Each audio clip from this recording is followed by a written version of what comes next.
Tikriausiai praleidžiate daug laiko naudodamiesi telefonu ar kitais skaitmeniniais įrenginiais. Žaidžiate žaidimus, naršate socialiniuose tinkluose, žiūrite vaizdo įrašus, bendraujate su draugais arba mokotės. Skaitmeninis pasaulis yra šiuolaikinio gyvenimo dalis ir jis niekur nedings. Tačiau tai, kaip jį naudojate, gali smarkiai paveikti jūsų savijautą ir sveikatą. Skaitmeninė gerovė reiškia sveiką santykį su technologijomis. Tai nereiškia, kad reikia vengti interneto ar visiškai atsisakyti žaidimų ir socialinių tinklų. Priešingai, svarbiausia yra pusiausvyra ir sąmoningumas. Kai skaitmeniniai įrankiai padeda mokytis, bendrauti su kitais ar atsipalaiduoti, jie gali turėti labai teigiamą poveikį. Tačiau kai laikas praleidžiamas prie ekrano tampa pernelyg ilgas, tai gali pradėti daryti įtaką jūsų kūnui, protui ir kasdieniams įpročiams. Daugelis jaunuolių susiduria su problemomis susijusiamis su intensyviu skaitmeninių prietaisų naudojimu, iš pradžių to net nepastebėdami. Ilgas laikas praleidžiamas prie ekranų gali sumažinti fizinį aktyvumą, o tai daro įtaką energijos lygiui, laikysenai ir bendrai fiziniai būkliai.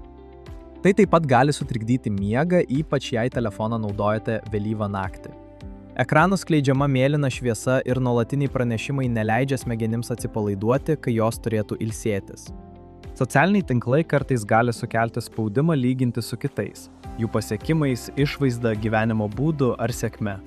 Tai gali sukelti stresą ar nusivylimą, nors tai, ką matote internete, dažnai yra tik nedidelė ir kruopščiai atrinkta kito žmogaus gyvenimo dalis.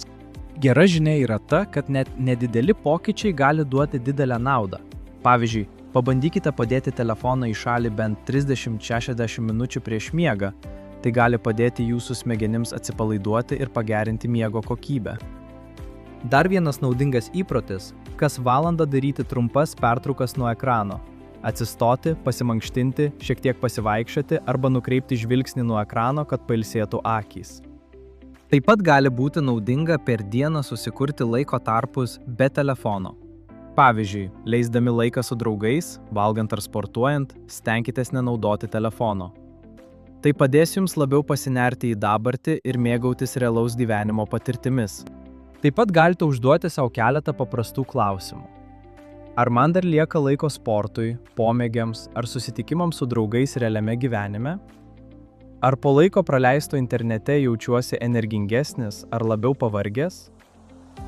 Savo įpročių suvokimas – tai pirmasis žingsnis link sveikesnio skaitmeninių technologijų naudojimo. Technologijos turėtų palengvinti jūsų gyvenimą, o ne jį kontroliuoti. Kai išmoksite valdyti laiką praleidžiamą prie ekrano ir išlaikyti pusiausvyrą tarp internetinio ir realaus pasaulio, jūs apsaugosite savo sveikatą, pagerinsite koncentraciją ir atversite daugiau erdvės patirtims, kurios iš tiesų svarbios. Tai viskas šiai sesijai. Ačiū už jūsų dalyvavimą, tęskite kursą ir sužinokite daugiau apie tai, kaip pagerinti savo sveikatą ir savijautą.